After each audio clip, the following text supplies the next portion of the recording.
ఈ ఆదివారము ఎపిఫనీ పండుగ లేక ఎపిఫనీ ఆదివారం. ఎపిఫనీ అనే మాటకు అర్థం ఏంటి అంటే ప్రత్యక్షపరచబడింది, ప్రత్యక్షపరచబడుట అని అర్థం. ఎపిఫనీ అనే మాటకు అర్థం ఏంటి? ప్రత్యక్షపరచబడుట. ఏం ప్రత్యక్షపరచబడింది? ఏం ప్రత్యక్షపరచబడింది? ఎవరికి ప్రత్యక్షపరచబడింది? అది ఈ దినము మనం వాక్యము ద్వారా నేర్చుకోబోతున్నాం. ఎవరికి ప్రత్యక్షపరచబడిందంటే అన్యులైన జ్ఞానులకు ప్రత్యక్షపరచబడింది. ఏమి ప్రత్యక్షపరచబడింది? ఏమి ప్రత్యక్షపరచబడింది? ఆయన కేవలం యూదులకు మాత్రమే రాజు, రాజు కాదు, ఆయన సర్వలోకానికి రాజు అని ప్రత్యక్షపరచబడింది. వాళ్ళు అనుకున్నారు ఆయన యూదులకు రాజు. వాళ్ళు హేరోదు దగ్గరకు వచ్చి ఏమని అడిగారు? యూదుల రాజు పుట్టినవాడు ఎక్కడా అని అడిగారు. అంటే వారికి మొదట అర్థమైంది యూదుల రాజు అని. ఆ తరువాత ఏం అర్థమైందంటే ఆయన యూదులకు మాత్రమే రాజు కాదు, ఆయన సర్వలోకానికి రాజు అని వారికి ప్రత్యక్షపరచబడ్డది. కొన్ని దేశాలలో క్రిస్మస్ ఈరోజు జరుపుకుంటారు. కొన్ని దేశాలలో క్రిస్మస్ ఎప్పుడు జరుపుకుంటారు? మనం అందరం డిసెంబర్ 25 జరుపుకుంటే వాళ్ళు ఈరోజు జరుపుకుంటారు. ఎందుకో తెలుసా? అన్యులైన వారికి ఆయన రాజు అని ప్రత్యక్షపరచబడింది ఈ ఎపిఫనీ దినంలో. కాబట్టి మరి వారి దినం దేవుడు మా అందరికీ రాజు, ఆయన యూదులకు మాత్రమే లేక ఇశ్రాయేలులకు మాత్రమే కాదు, మాకు కూడా, అన్యులైన మాకు కూడా ఆయన రాజే అని తెలుసుకొని జ్ఞానులు ఆయనను ఆరాధించారు. కాబట్టి కొన్ని దేశాలు మరి ఎపిఫనీ ఆదివారాన్ని క్రిస్మస్ పండుగగా జరుపుకుంటారు. మరి ప్రియులారా, ఈ దినము అంశము మనం ఏం చెప్పుకున్నాం? సత్యము ప్రత్యక్షపరచబడింది. ఏమి సత్యము ప్రత్యక్షపరచబడిందో ఎఫెసీ పత్రికలో మనం చదువుకున్నాం కదా, పత్రికా పాఠం. అక్కడ ఏ మర్మము లేక ఏ సత్యము ప్రత్యక్షపరచబడిందంటే ఒకప్పుడు ఆ సత్యము 5వ వచనంలో దేవుని పరిశుద్ధులకు అపోస్తులులకును ప్రవక్తలకును బయలుపరచబడినట్టుగా పూర్వకాలములయందు మనుషులకు ఆ సత్యము లేక మర్మము ఏం చేయబడలేదు? ప్రత్యక్షపరచబడలేదు లేక తెలియపరచబడలేదు. ఏంటి ఆ మర్మము? 6వ వచనంలో చెప్తూ ఉన్నాడు. ఏంటి ఆ మర్మము? అన్యజనులు సువార్త వలన యేసుక్రీస్తునందు యూదులతో సమాన వారసులయ్యారు అనేది మొట్టమొదటిది. ఏమండి? మొట్టమొదటిది ఆ మర్మము లేక ఆ సత్యము ఏంటి? అన్యజనులైన వారు కూడా, అన్యజను, మనం యూదులం కాదు కదా, అన్యజనులం. అన్యజనులమైన మనము ఏ రీతిగా? సువార్త వలన. ఎవరి ద్వారా? యేసుక్రీస్తునందు. ఎవరితో? యూదులతో పాటు ఏమయ్యాం? సమాన వారసులమయ్యాం. అది మరి ప్రత్యక్షపరచబడింది. మరి అన్యులు, జ్ఞానులు కూడా అన్యులే. వారు సువార్త వలన యేసుక్రీస్తు ద్వారా యూదులతో ఏమయ్యారు? సమాన వారసులయ్యారు. అన్యజనులైన జ్ఞానులు, అన్యజనులమైన మనం కూడా సువార్త వలన యేసుక్రీస్తునందు యూదులతో పాటు ఏమయ్యాం? మొట్టమొదటిది సమాన వారసులయ్యాం. రెండవ సత్యము ఏంటి? రెండవ మర్మం ఏంటి? అదే వచనంలో ఆ తరువాత ఒక శరీరమందలి సాటి అవయవములు అయ్యాం. క్రీస్తు అనే శరీరములో యూదులు ఎలాగూ సాటి అవయవాలో అన్యులైన మనం కూడా ఎవరము?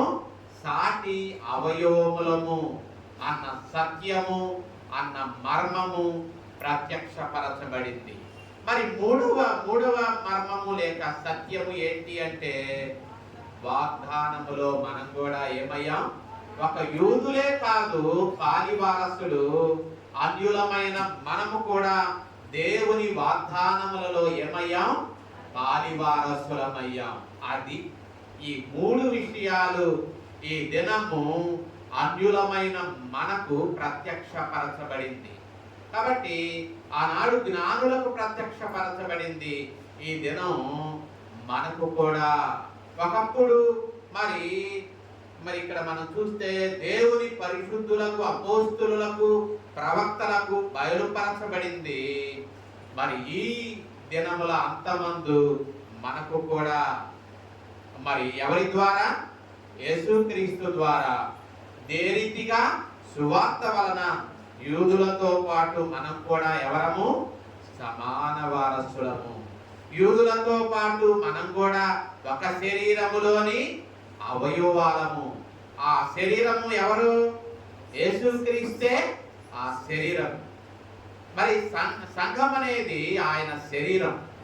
ఆ శరీరములో యూదులతో పాటు మనం కూడా సాటి అవయవములమే. మూడవది, వాగ్దానములో మనం ఎవరము? పాలివారు. అండి, కొత్త సంవత్సరంలో మనం తీసుకునే వాగ్దానాలు ఉన్నాయి. ఏమండి, ఒక్కొక్కడు ఒక్కొక్క వాగ్దానం తీసుకుంటారు. దేవుడు సంవత్సరం అంతా ఒక్క వాగ్దానమేనా మనకిచ్చింది? ఏమండి, బైబిల్లో ఎన్ని వాగ్దానాలు ఉన్నాయో ఆ వాగ్దానాలన్నింటికీ మనం ఎవరము? వారసులమే. ఒక్క వాగ్దానంతో మనం సరిపుచ్చుకోకూడదు. వాగ్దానాలన్నీ మనయే. యూదులకు దేవుడు అనేక వాగ్దానాలు చేశాడు. ఈ దినము ఆ యూదులతో సమాన వారసులమైన మనం కూడా ఆ వాగ్దానాలలో మనం కూడా పాలివారమే. కాబట్టి ప్రియులారా, ఒక్క వాగ్దానంతో మనం సరిపుచ్చుకోకూడదు సుమా. ఆయన దైవ గ్రంథంలో ఎన్ని వాగ్దానాలైతే మన కొరకు వ్రాయించాడో ఆ వాగ్దానాలన్నిటికీ మనం వారసులము అన్న విషయాన్ని మర్చిపోకూడదు. మరి అది మనము సువార్త ద్వారా, మరి పత్రికా పాఠం ద్వారా నేర్చుకుంటున్నాం. ఇంకో కొంచెం క్రిందకు వస్తే మరి అక్కడ 11వ వచనం మధ్య శోధింప సఖ్యము గాని క్రీస్తు ఐశ్వర్యము, శోధింప సఖ్యము గాని క్రీస్తు ఐశ్వర్యము అన్యజనులమైన మనకు ప్రకటించుటకు సమస్తమును సృష్టించిన దేవుని యందు పూర్వకాలము నుండి మరుగయున్న ఆ మర్మమును గూర్చిన ఏర్పాటు ఎట్టిదో. ఏ మర్మము? ఇప్పుడు మనం చెప్పుకున్నామే పైన 6వ వచనంలో ఈ మూడు విషయాలు. ఈ మర్మము మరి ఎట్టిదో అందరికీ తేటపరచటానికి, ఆ మర్మాన్ని లేక ఆ సత్యాన్ని తేటపరచటానికి పౌలు అంటున్నాడు, పరిశుద్ధులందరిలో అల్పుడనైన నాకు ఈ కృపను ఏం చేశాడు? ఆ సువార్త మర్మాన్ని తెలియజేయడానికి, ఆ శోధింప సత్యము గాని క్రీస్తు ఐశ్వర్యాన్ని అన్యజనులలో ఆయన తెలియజేయడానికి, తేటపరచటానికి అందరిలో అల్పుడను, పరిశుద్ధులందరిలో అత్యల్పుడనైన నాకు ఈ కృపను అనుగ్రహించాడు అంటున్నాడు. కాబట్టి ప్రభునందు ప్రియులారా, ఆయన యందలి విశ్వాసము, 12వ వచనంలో ఆయన యందలి విశ్వాసము చేత ధైర్యమును నిబ్బరమైన ప్రవేశమును ఆయనను బట్టి మనకు. మరి ఇప్పుడు దేవుని సన్నిధికి మనం ఎలా వస్తున్నాం? ధైర్యంగా, నిబ్బరంగా ప్రవేశిస్తూ ఉన్నాం. ఒకప్పుడు మరి అన్యుడైన వాడు దేవాలయములోనికి ప్రవేశించడానికి ధైర్యము, ఆ ప్రవేశం అనేది లేదు. ఎప్పుడైతే యేసుక్రీస్తు మరి శిలువ మీద మరణించాడో అప్పుడు మర్మమై ఉన్నటువంటి పరిశుద్ధ స్థలము, అతి పరిశుద్ధ స్థలము మనకేం చేయబడింది? తెరువబడింది. యేసుక్రీస్తు చనిపోయినప్పుడు మరి అనేక సంఘటనలలో ఒక సంఘటన ఏంటి? ఈ తెర ఏమైంది? తొలగిపోయింది, చినిగిపోయి పై నుండి క్రింద వరకు తెర చినిగిపోయింది, అంటే తొలగిపోయింది. ఇక ఎవరైనా మనం 12వ వచనంలో చెప్పినట్లు విశ్వాసము చేత ధైర్యంగా నిబ్బరమైన ప్రవేశము కలిగి ఆయన సన్నిధిలోనికి వచ్చి ఆయనకు మనసారా మనం ఏం చేయొచ్చు? ప్రార్థన చేసుకోవచ్చు. ఒకప్పుడు అన్యజనులమైన మనకు ఆ అవకాశం ఏం ఉందా? లేదు. ఒకప్పుడు యూదుడే, యాజకుడే, ప్రధాన యాజకుడు మాత్రమే అతి పరిశుద్ధ స్థలములోనికి సంవత్సరానికి ఒక్కసారే వెళ్ళేవాడు. మరి యాజకుడు కూడా వెళ్ళడానికి వీల్లేదు అతి పరిశుద్ధ స్థలములో. అతి పరిశుద్ధ స్థలములో మందసము, కెరూబులు, దేవుని సన్నిధి ఉందో ఆ స్థలములోనికి ఒక్క ప్రధాన యాజకుడు మాత్రమే ధైర్యంగా ప్రవేశించేవాడు. అది భయంతోనే ప్రవేశించేవాడు. మరి బయటకు మరలా రాగలుగుతానో లేదో అన్న అధైర్యంతోనే వెళ్ళేవాడు. కానీ ఇప్పుడు అటువంటి భయము, బెరుకు అనేది ఏదీ లేదు. ఇప్పుడు దేవుని సన్నిధిలో మనం ఎలా వస్తున్నాం? ధైర్యంగా వస్తున్నాం. నిబ్బరమైన మనసుతో, విశ్వాసంతో వచ్చి ఆయనకు ఎవరి మధ్యవర్తిత్వము లేకుండానే, యాజకుడు అవసరము లేకుండానే మనము ఆయనను సమయోచితమైన సహాయము కొరకు ఆయన కృపాసింహాసనము దగ్గరకు మనం చేరగలుగుతూ ఉన్నాం. అది ఈ దినం ఎపిఫనీ పండుగ మనకు నేర్పుతూ ఉన్న సత్యం. ఎపిఫనీ పండుగ మనకు నేర్పే సత్యం ఏంటంటే, ఒకప్పుడు మనకు మరుగై ఉన్న స్థలము దేవుని సన్నిధి అనిజనులమైన మనకు ప్రవేశించడానికి అది ఎంత మాత్రము మనకు అర్హత లేని స్థలం. అది మరి అర్హులముగా మనలను చేశాడు దేవుడు. అన్యజనులమైన మనలను మరి యూదులతో సమాన వారసులుగా, ఒక శరీరములో సాటి అవయవములుగా, వాగ్దానాలలో మనం కూడా పారివారంగా చేసి శోధింప సఖ్యము కాని క్రీస్తు ఐశ్వర్యాన్ని అన్యజనులమైన మనకు ప్రకటించటానికి ఆనాడు పౌలుకు ఆ భాగ్యాన్ని దేవుడిచ్చాడు. ఆ సువార్త మర్మాన్ని తెలియజేసే భాగ్యాన్ని పౌలుకు ఆనాడిచ్చాడు. ఈ దినము ఆ సువార్త మర్మాన్ని, సత్యాన్ని తెలియచేయడం ప్రతి ఒక్కరి బాధ్యత. అందుకని యేసయ్య ఏమన్నాడు? పరలోకానికి వెళుతూ మత్తయి సువార్తలో మీరు సర్వలోకమునకు వెళ్ళి సర్వ సృష్టికి సువార్తను ఏం చేయండి?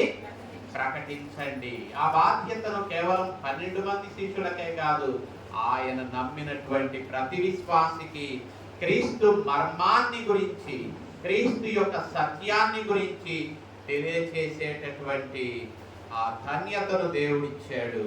కాబట్టి అది మనము పత్రికా పాఠంలో నేర్చుకుంటూ ఉన్నటువంటి సత్యము. మరి ఆ తరువాత మనం పాత నిబంధనలోనికి వస్తున్నాం. ఒకసారి పాత నిబంధన పాఠం చూడండి. యెషయా గ్రంథము 6వ అధ్యాయం.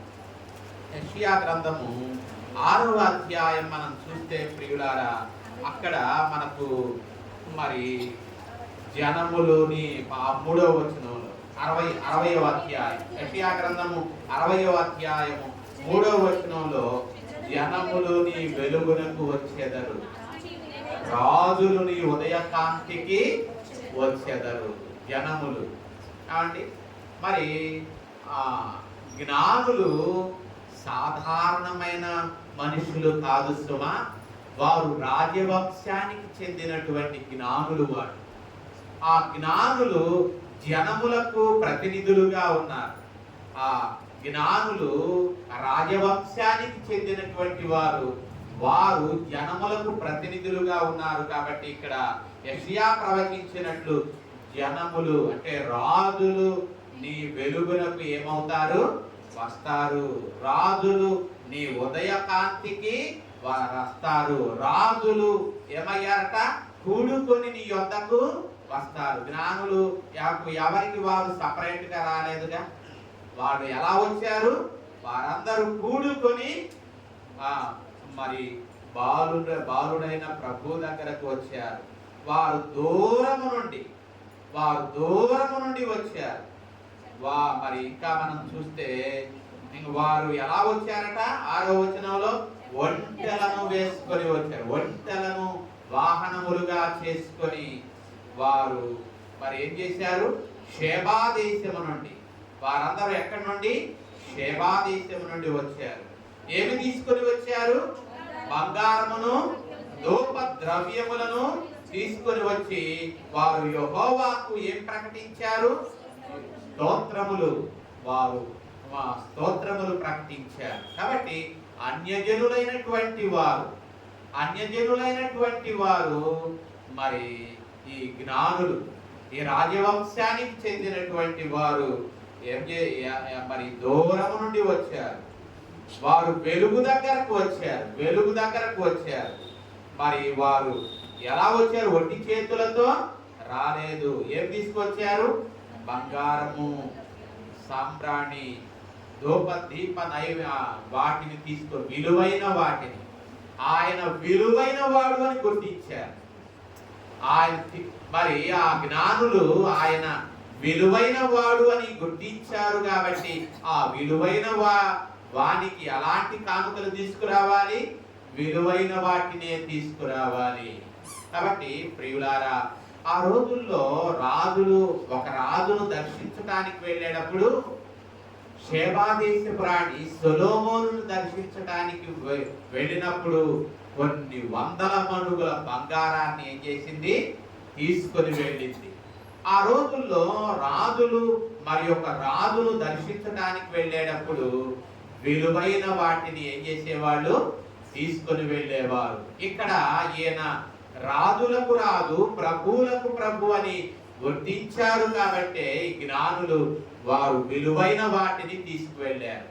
ఈ జ్ఞానులు మనం చూస్తే ప్రియులారా, ఈ జ్ఞానుల నుండి మనం నేర్చుకునే పాఠం ఏంటంటే, మా దేశములోనే పుడితేనే మేము ఆయనను ఆరాధిస్తాము అనుకోలేదు.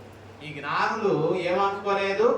ఈయన మా దేశంలో పుడితే మేము ఆరాధిస్తాం, ఈయన మా దేశంలో పుట్టకపోతే ఆయన మేము ఆరాధించవలసిన పని ఏమి అనుకున్నారా? లేదు. ఈయన ఎక్కడ పుట్టాడు? బెత్లెహేములో పుట్టాడు. వీరు ఎక్కడి నుండి వచ్చారు? తూర్పు దేశాల నుండి వచ్చారు. వేరు దేశములో ఈయన పుట్టినప్పటికీ, వారు వేరు దేశముల వారైనప్పటికీ వీరు మరి ఏమనుకోలేదు? ఆయన మా దేశంలో పుట్టలేదు కాబట్టి మాకు సంబంధం లేదు ఆయనతో అనుకోలేదు. వాళ్ళు ఎందుకు అనుకోలేదంటే వారు జ్ఞానులు కాబట్టి. ఈ రోజుల్లో మరి అజ్ఞానులు అనుకుంటున్నారు, ఆయన మా దేశంలో పుట్టలేదు, మా దేశానికి చెందినవాడు కాదు కాబట్టి ఆయనతో మాకు సంబంధం ఏముంది అని తలంచేవాళ్ళు లేరా? ఈ రోజుల్లో ఉన్నారు. ఆయన విదేశీయుడు, ఆ దేవుడు విదేశీ దేవుడు కాబట్టి ఆయనతో మాకేంటి సంబంధము అని అనేవారు ఈ రోజుల్లో మనకు కనబడుతున్నారు. కానీ ఈ జ్ఞానులు ఆయన తమ దేశములో పుట్టినప్పటికీ వారు అలా తలంచలేదు. వారు ఆయన వేరే దేశములో మరి బెత్లెహేములో పుట్టినప్పటికీ ఆయన విదేశీ దేవుడు అని వాళ్ళు తలంచలేదు. మరి వాళ్ళు ఆయన మా దేవుడు, మమ్మలను రక్షించడానికి వచ్చాడు అని వారు తలంచారు, విశ్వసించారు. కాబట్టి వారు ఏం చేశారు? వారు మరి ఆయనను ఆరాధించారు, ఆయనను పూజించారు, ఆయన ఎదురు సాగిలపడ్డారు. మరి ప్రియులారా, ఈ జ్ఞానులు ఏ దిక్కు నుండి వచ్చారు అని వాక్యం చెప్తూ ఉంది? తూర్పు దిక్కు నుండి వచ్చారు. వీళ్లకు ఖగోళ శాస్త్రాన్ని గురించిన జ్ఞానము బహుగా ఎరిగినటువంటి వారు ఈ జ్ఞానులు. ఆకాశములో నక్షత్రాలను చూసి ఆకాశములోని మార్పులను బట్టి వారు పరిస్థితులను మరి అధ్యయనం చేసేటటువంటి ఖగోళ శాస్త్రజ్ఞులు వీళ్ళు. కాబట్టి వాళ్ళకు తెలిసింది. వాళ్ళకేం తెలిసింది? యూదులకు రాజుగా పుట్టాడు, లోకరక్షకుడు పుట్టాడు అని విషయం మొట్టమొదట ఎవరికి తెలిసింది? అన్యులైనటువంటి ఈ జ్ఞానులకు తెలిసింది. మరి ఎవరికి తెలియాలి? ఎవరైతే ధర్మశాస్త్రమును కలిగి ఉన్నారు, ఎవరైతే నిజ దేవుని కలిగి ఉన్నారో, ఎవరికైతే అర్చనాచారాలు ఉన్నాయో, ఎవరికైతే దేవుని సన్నిధి ఉందో వాళ్ళు గ్రహించలేకపోయారు. యేసయ్య బెత్లెహేములో పుట్టినప్పుడు మరి ఆయన మెస్సియా కొరకు ఎదురు చూస్తూ ఉన్నటువంటి యూదులు ఆయన పుట్టినప్పటికీ ఆయన పుట్టాడు అని చెప్పి వారి మధ్యలో పుట్టినటువంటి ఆ మెస్సియాను వారు ఏం చేయలేదు, పుట్టాడు అని వారు గుర్తించలేకపోయారు. కానీ వందల మైళ్ళ దూరములో ఉన్నటువంటి ఈ జ్ఞానులు, అన్య దేశములో ఉన్నటువంటి వారు, ధర్మశాస్త్రమును దేవుని వాక్యమును ఎరుగనటువంటి వారు ఆయన పుట్టాడు, లోకరక్షకుడు పుట్టాడు అన్న విషయాన్ని వారు గుర్తించారు. వీరు ప్రాచీన బబులోను మరి పార్తియా, మాదియా దేశాలకు చెందినటువంటి వారు. తూర్పున ఆ దేశాలు ఉన్నాయి. వీళ్ళు ఎలాగ తెలుసుకున్నారు అంటే ఈ ప్రాంతాలలోనే యూదులు చెరగొనిపోయారు. బబులోను, మాదియా, పారసీక ప్రాంతాలకు ఎవరు చెరగొనిపోయారు? ఎస్తేరు ఎస్తేరు అక్కడ నుండి అక్కడ వెళ్ళింది. అక్కడ రాణిగా కొంతకాలము మరి ఎస్తేరు గ్రంథములో అహష్వేరోషు కాలములో ఆమె రాణిగా ఉండి ఏలుబడి చేసింది. అలాగే మరి అలాగే దానియేలు గాని, షడ్రక్, మేషక్, అబేద్నెగోలు గాని ఏం చేశారు? అన్య దేశములో వారు ఉన్నతమైన పదవులలో వాడు మరి దేశాన్ని ఏలినట్లుగా వాక్యంలో చూస్తాం. వారు మరి ఆ దేశములో మరి పరాయి దేశములో ఉన్నప్పటికీ వారు దేవుని వాక్యాన్ని వారు విడిచిపెట్టలా, లేఖనాలను, ధర్మశాస్త్రాన్ని వారు విడిచిపెట్టకుండా అక్కడ వారు మరి ఆ లేఖనాలను కలిగి దేవుని యందు భయభక్తులు కలిగి దేవునికి మహిమ తెచ్చేవారుగా వారు జీవించారు. కాబట్టి అక్కడ ఉన్నటువంటి ప్రజలు కూడా ఎస్తేరును బట్టి, దానియేలు, షడ్రక్, మేషక్, అబేద్నెగోలను బట్టి వారి దేవుణ్ణి తమ దేవుడుగా చేసుకున్నారు. ఆ విషయాన్ని మనం ఎస్తేరు గ్రంథంలో చూస్తాం. ఈసారి ఎస్తేరు గ్రంథంలో మనం చూస్తే ప్రియులారా, ఆ ఎస్తేరు గ్రంథంలో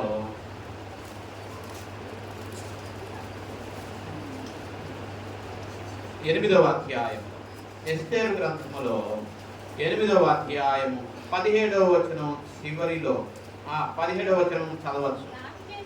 రాజు చేసిన తీర్మానమును అతని చట్టమును వచ్చిన ప్రతి సంస్థానమందును ప్రతి పట్టణమందు యూదులకు ఏం కలిగింది?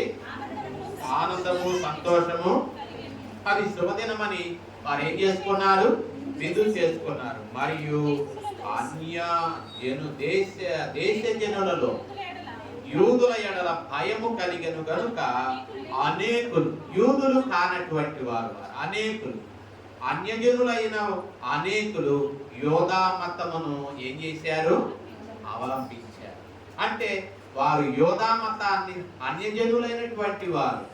ఎస్తేరు మరి దేవుని పట్ల భయభక్తులు కలిగి ఉన్నప్పుడు యోదయా వంశాన్ని దేవుడు ఎలా కాపాడాడు, అలాగే మరి సింహాల బోనులో పడద్రోయబడినటువంటి దానియేలు, ఆ దేశపు మరి ప్రధానులు కుట్ర చేసి దానియేలును అంతమొందించాలి అని ప్రయత్నం చేసిన ఆ సింహాల బోనులో దానియేలును దేవుడు ఎలా కాపాడాడు, అలాగే షడ్రక్, మేషక్, అబేద్నెగోలు మరి రాజు ప్రతిమకు నమస్కరింపకపోయినప్పటికీ మరి అగ్నిగుండములో దేవుడు ఆ యవనులను ఎలా కాపాడాడో ఆ రోజుల్లో ఉన్నటువంటి ప్రజలు చూసి నిజంగా వీరి దేవుడు గొప్ప దేవుడు అని తెలుసుకొని యోధా మతాన్ని వారు తీసుకున్నారు. ఆ యోధా మతాన్ని వారు స్వీకరించి యోధా మతములో ఉన్నటువంటి లేఖనాలను వారు కూడా ఏం చేశారు? పరిశోధించి వాళ్ళు కూడా ఎదురు చూశారు. అన్యజనులలో ఆ యోధా మతమును అవలంబించినటువంటి వారు కూడా ఏం చేశారు? మెస్సియా వస్తాడు, మెస్సియా వస్తాడు, లోకాన్ని ఏలేటటువంటి మెస్సియా వస్తాడు అన్న ఆ లేఖనాలను వాళ్ళు కూడా యెషయా గ్రంథంలో, ప్రవక్తల గ్రంథాలలో, మరి ధర్మశాస్త్రంలో మెస్సియాను గురించినటువంటి చెప్పబడిన లేఖనాలను వారు తెలుసుకొని వారు ఎదురు చూశారు. ఎప్పుడైతే తూర్పున మరి జ్ఞానులు ఆ ఖగోళములో ఉన్నటువంటి ఆయన నక్షత్రము మరి ఉదయించటం వాళ్ళు చూశారో, ఆ నక్షత్రాన్ని బట్టి వాళ్ళు ఏం తెలుసుకున్నారంటే, ఇదిగో ఆ నక్షత్రము ఏం తెలియజేస్తుంది? యూదులకు రాజుగా ఒకడు పుట్టి, యూదులు ఏ మెస్సియా కోసమైతే ఎదురు చూస్తున్నారో ఆ మెస్సియా వారి మధ్య ఉదయించాడు, పుట్టాడు అని తెలుసుకొని వాళ్ళు ఆ మెస్సియాను, ఆ రక్షకుణ్ణి చూడడానికి వాళ్ళు ఏం చేశారు? 100 మైళ్ళు ఏం చేశారు? ప్రయాణం చేశారు. కాబట్టి ప్రియులారా, ఆ రీతిగా వారు మెస్సియాను కనుగొనడం మనం చూస్తాం. కాబట్టి ప్రియులారా, ఆ జ్ఞానులు ఆయనను ఎందుకు మరి అంత ప్రయాసపడి వచ్చారు అంటే, మేము మెస్సియాను చూచాము అని గొప్పలు చెప్పుకోవడానికి కాదు సుమా. వాళ్ళు ఎందుకు అంత ప్రయాసపడి మరి వారాలు ప్రయాణం చేసి, నెలలు ప్రయాణం చేసి, వారు అంత లోయలు దాటుకుంటూ, కొండలు దాటుకుంటూ, నదులు దాటుకుంటూ మరి వారంత ప్రయాసపడి ఎందుకు వచ్చారు అంటే, ఆ రక్షకుణ్ణి కనులారా చూడడానికి, ఆయనను ఆరాధించడానికి వారు వచ్చారు. ప్రియులారా, ఆ బాలుని ఎదుట జ్ఞానులు ఏమయ్యారు? సాగిలపడ్డారు, పూజించారు ఆయనని. మరి వారు జ్ఞానులు, వారి జ్ఞానం అడ్డురాల, వారు అభ్యసించిన విద్య వారికి అడ్డురాల, వారి సామర్థ్యం అడ్డురాలేదు, వారి అహం అనేది అడ్డురాల. వారు జ్ఞానులైనప్పటికీ, బాగా చదువుకున్న వారైనప్పటికీ, శక్తి సామర్థ్యాలు గల వారైనప్పటికీ వారికి ఏది అడ్డురాల? సాగిలపడడానికి, ఆయన ఎదుట సాగిలపడి పూజించడానికి ఏది అడ్డురాలేదు.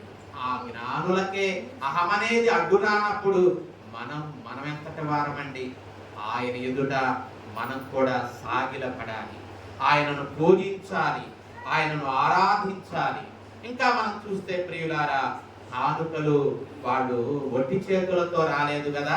ఆ జ్ఞానులు కానుకలు సమర్పించారు, వారు కానుకలు సమర్పించారు.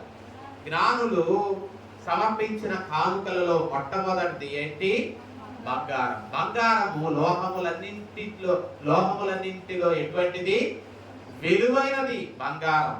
కాబట్టి బైబిల్లో బంగారం అనేది దైవత్వానికి, రాజరికానికి గుర్తుగా ఉంది. బైబిల్లో బంగారం దేనికి గుర్తుగా ఉంది? దైవత్వానికి, రాజరికానికి గుర్తుగా ఉంది. కాబట్టి ప్రియులారా, మనం దేవాలయాలు మనం లోకంలో చూస్తాం. దేవాలయాలు దేనితో తాపడం చేస్తారు? బంగారంతో తాపడం చేస్తారు. అంటే బంగారం అనేది దేనికి గుర్తుగా ఉందంటే దైవత్వానికి గుర్తుగా ఉంది. మరి బంగారం అనేది రాజరికానికి గుర్తుగా ఉంది. ఎందుకు ఆ జ్ఞానులు ఆయనకు బంగారము సమర్పించారంటే, ఆయన దైవ కుమారుడు అని. ఆ పుట్టినటువంటి శిశువు, ఆ పుట్టినటువంటి బాలుడు ఆయన సామాన్యుడు కాదు. ఆయన ఎవరు? దైవ కుమారుడు. ఆయన రాజులకు రాజు, ప్రభువులకు ప్రభు అని గుర్తించారు. కాబట్టి ఆ జ్ఞానులు బంగారమును ఆయనకు కానుకగా సమర్పించారు. ఇంకా మనం చూస్తే రెండవది ఏమి సమర్పించారు? ఆయనకు సాంబ్రాణిని ఆయనకు సమర్పించారు. జ్ఞానులు ఎందుకు సాంబ్రాణిని ఆయనకు సమర్పించారు అంటే, సాంబ్రాణి అనేది దేవుని సన్నిధిని గుర్తు చేస్తుంది. రెండవది ఇంపైన సువాసన అందిస్తుంది. ఇంపైన సువాసన, సాంబ్రాణి వాసన ఇష్టపడిన వారు ఎవరున్నారు? మరి ఏదన్నా ఇంట్లో మనం చూస్తే, మరి ఇంట్లో దోషము గాని క్రిములు గాని తొలగిపోవాలంటే ఏం చేస్తారు? సాంబ్రాణిని వేస్తారు. కాబట్టి ప్రియులారా, సాంబ్రాణి దేవుని సన్నిధికి, మనం పాత నిబంధనలో జాగ్రత్తగా చూస్తే సాంబ్రాణిని దేవుని సన్నిధిలో యాజకుడు ఏం చేసేవాడు? ధూపముగా వేసేవాడు.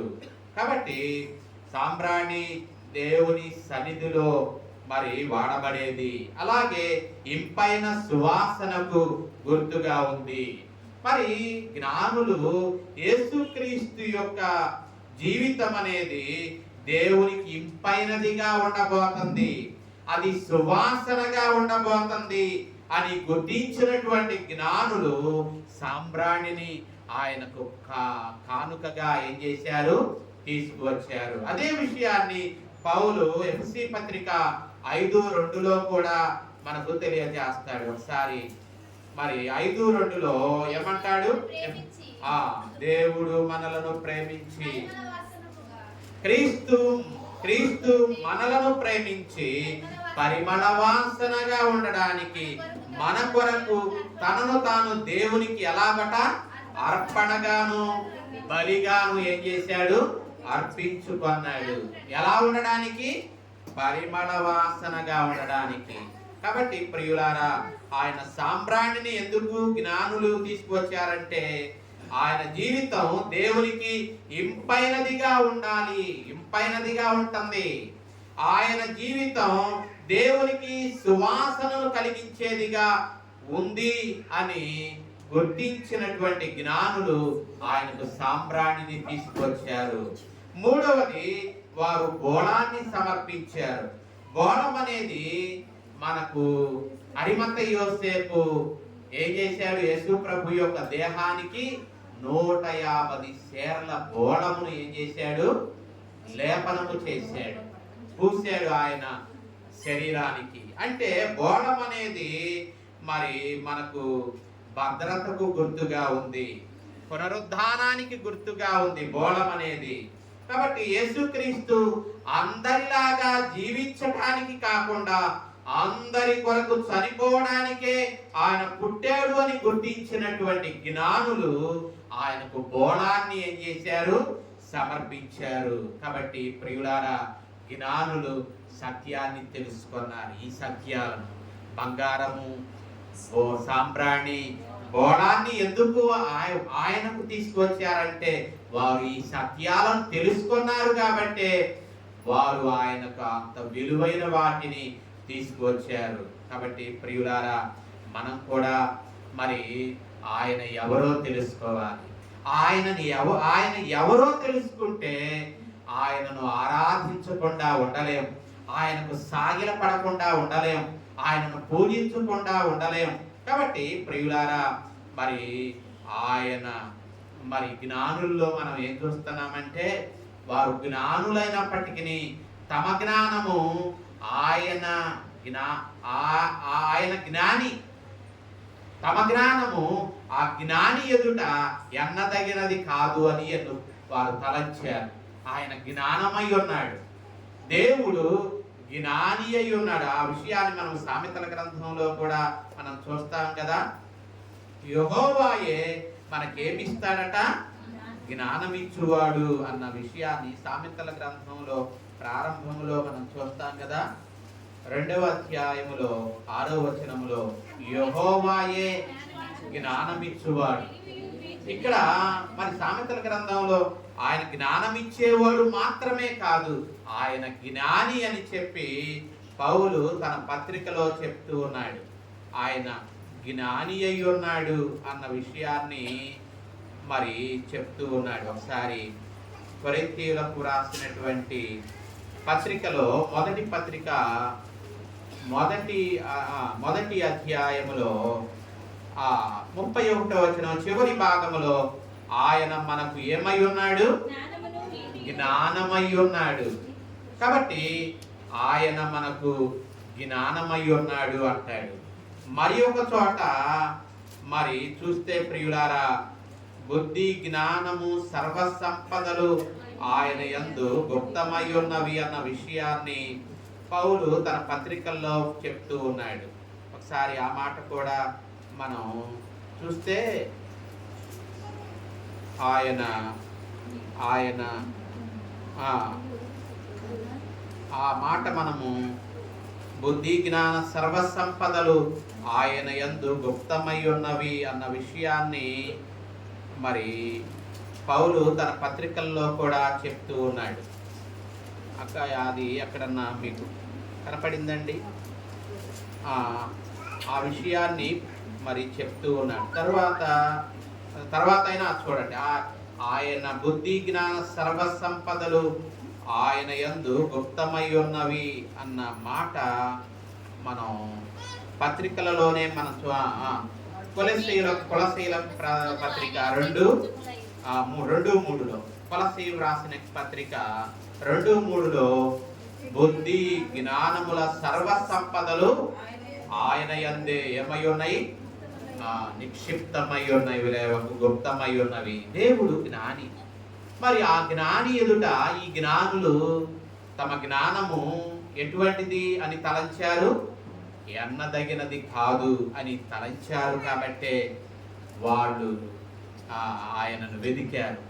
మా జ్ఞానం కాదు, దేవుడు ఆయనను ఎరుగుటయే, ఆయనను కనుగొనుటయే నిజమైన జ్ఞానం అని వారు తలంచారు. కాబట్టి వారు అన్ని 100 మైళ్ళు ప్రయాణం చేశారు.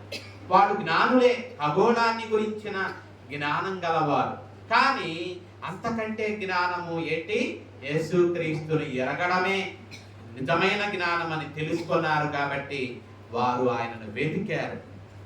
ఆయనను బట్టి వాళ్ళు ఏం చేశారు? వెతికి కనుగొన్నప్పుడు ఆయనను బట్టి వాళ్ళు మత్తయి సువార్త 2:10లో వారు ఆయనను బట్టి ఆనందించారు. ఆయనను వారు ఎలా చూచారు? మత్తయి సువార్త 2:11లో కన్నులారా ఆయనను చూచారు. ఆయనను కన్నులారా చూచారు. కన్నులారా చూచినటువంటి ఆ జ్ఞానులు ఆయన పాదాల దగ్గర, ఆయన ఎదుట, ఆయన ఏమండి వాక్యం వినండి, పిల్లలు మనతోనే ఎప్పుడు ఉంటారు. ఆయన పాదాల దగ్గర సాగిలపడ్డారు. ఆయన పాదాల దగ్గర సాగిలపడ్డారు. ఆయనను పూజించారు, ఆయనను ఆరాధించారు. మరి వారి జీవితాలలో విలువైనటువంటి వాటిని కృతజ్ఞతతో, వారి జీవితాల్లో ఏదైతే విలువైనవి అనుకున్నారో వాటిని కృతజ్ఞతతో వాటిని ఆయనకు అర్పించారు. మరలా వారు అదే మార్గములో వారు ఏమవ్వలేదు, వెళ్ళారా? వారు దేవుని చేత బోధింపబడిన వారై మరి ఒక నూతనమైన మార్గములో వెళ్ళారు. కానీ మనం ఏం చేస్తున్నాం? పోయిన సంవత్సరం ఎలాగా మనం నడుచుకున్నామో ఈ సంవత్సరం కూడా అలాగే నడుచుకుంటున్నాం. అది విచారం. పోయిన సంవత్సరం శుక్రవారాలు రావడానికి తప్పిపోయాం. నేను అనుకున్నా ఈ కొత్త సంవత్సరం మొదటి శుక్రవారం అయినా ఏమన్నా మార్చుకుంటారేమో, ఏమైనా అవకాశం ఉన్నవాళ్ళు ఏమైనా మార్చుకొని ఒక తీర్మానం చేసుకొని ఈ శుక్రవారం నుండైనా మేము వస్తామేమో అనుకుంటారేమో అనుకున్నాను. ఒక తోకరా ఒకరే. పాత సంవత్సరంలో ఎలాగున్నామో కొత్త సంవత్సరంలో కూడా శుక్రవారం ఆ సంవత్సరంలో మానుకున్నాం. ఈ సంవత్సరంలోనైనా సరిదిద్దుకున్నామా? ఈ సంవత్సరం కూడా అంతే. మరి ఆ సంవత్సరంలో ఆలస్యంగా దేవుని సన్నిధికి అలవాటైపోయాం. ఈ సంవత్సరంలోనైనా మరి టయానికి దేవుని సన్నిధికి రావడానికి ఏమన్నా అలవాటు చేసుకున్నామా? ఈ సంవత్సరం కూడా అదే టయం, అదే పద్ధతి. కాబట్టి ప్రియులారా, వాళ్ళు జ్ఞానులు ఆ మార్గం గుండా వచ్చే ఆయనను కనుగొనడానికి వచ్చినప్పుడు ఏ మార్గం గుండా వచ్చారో మరలా ఆయనను ఆరాధించి పూజించి సాగిలపడి విలువైన కానుకలు ఆయన సమర్పించి హృదయాలలో సంతోషముతో నింపబడి వారు అదే పద్ధతిలో వెళ్ళాల, అదే మార్గంలో వెళ్ళాల. వారు మరి ఒక క్రొత్త మార్గం, దేవుడు ఏదైతే చూపించాడో ఆ మార్గములో వాడు పయనమై వారి దేశములకు వెళ్ళారు. ప్రియులారా, దేవుడు మనకి ఎందుకు ఇచ్చాడంటే ఈ కొత్త సంవత్సరం పాత జీవితంలో ఉన్నట్టుగా జీవించటానికి కాదు, పాత వాటిని అనుసరించి నడుచుకోవడానికి కాదు. ఇకనైనా మన మనస్సు మార్చుకొని క్రొత్త హృదయం, నూతన హృదయం, నూతన మనస్సు, నూతన ప్రవర్తన, నూతన స్వభావము కలిగి ఆయనను వెంబడించేవారుగా ఉండడానికి మరి కృపగల దేవుడు మనకు సహాయము చేయును గాక. ఆమేన్. సమస్త జ్ఞానానికి మించిన దేవుని సమాధానము యేసుక్రీస్తు వలన మన హృదయములకును తలంపులకును కావలి ఉండి నడిపించును గాక.